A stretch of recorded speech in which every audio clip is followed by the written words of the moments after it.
shir looga hadlayay amniga dalka Soomaaliya ayaa wuxuu ka furmay magaalada Brussels ee xarunta midowga Yurub ee dalka Belgiumka kulankan ayaa waxaa shir gudoominaya ra'iisul wasaaraha dalka Soomaaliya Xasan Cali Khayre shirkan oo ay ka soo qayb galeen wadamada daneynaya amniga Soomaaliya in dib loo soo celiyo waxaan wax ka weydiiyay shirkan wuxuu ku saabsan yahay safiirka fadhiya dalka Soomaaliya Jamhuuriyadda Djibouti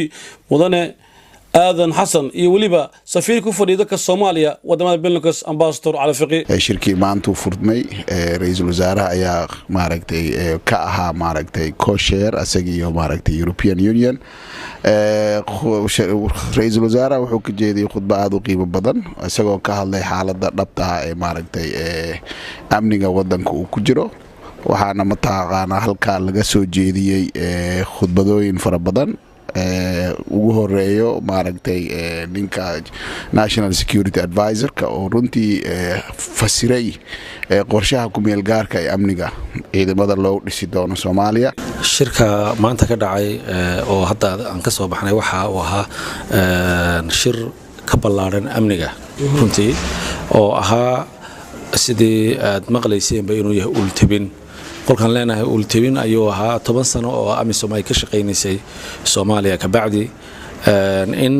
la gaaro marxalad lagu wareejiyo xilkii ciidamada Soomaaliyeed iyo xukuumadda Soomaaliyeed guud ahaan in maadaama aad tahay safiirka fadhiya Soomaaliya Djibouti waxa la 3 sano kadib ciidamada amisom ay ka baxayaan adigu ma kula tahay in 3 sano kadib ay ka bixi karaan Soomaaliya ciidamada amisom hadii lagu shaqeeyo ajandaha iyo jadwalka la dejiyay hadii lagu shaqeeyo sidiisana looga run sheego oo dhinaca ugu daran mar walba waxa weeyaan maaragtay maalgelinta hawl kasta oo la qabanayo waxa u baahan tahay funding ay u baahan tahay hadii dadka caawiya Soomaaliya iyo dawladaha saaxiibka la ah iyo international community ay iska xilqaamaan hawshaasi lagu garab galay dawladda Soomaaliyeed ummadda Soomaaliyeedna ay u guntanto oo ay isku diyaariso oo dawladeeda ku garab gasho fulinta mashruucaasi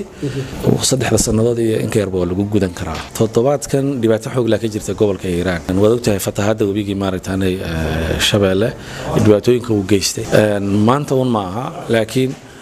mararkii hore inta aan joognaba madaxweyne Ismaaciil Cumar Geelle waxa uu ciidanka ku dardaaray arinta difaaca iyo amniga inay u dheertahay inay walaalahood iska garab taagaan wax kasta oo dhibaato ah timaada ama ha noqoto dhibaatooyinka dabiiciga ama ha noqoto kuwa maartaan ay cadawga u keenay sida Cali Casayr Hon Cable TV Brussels Belgiumka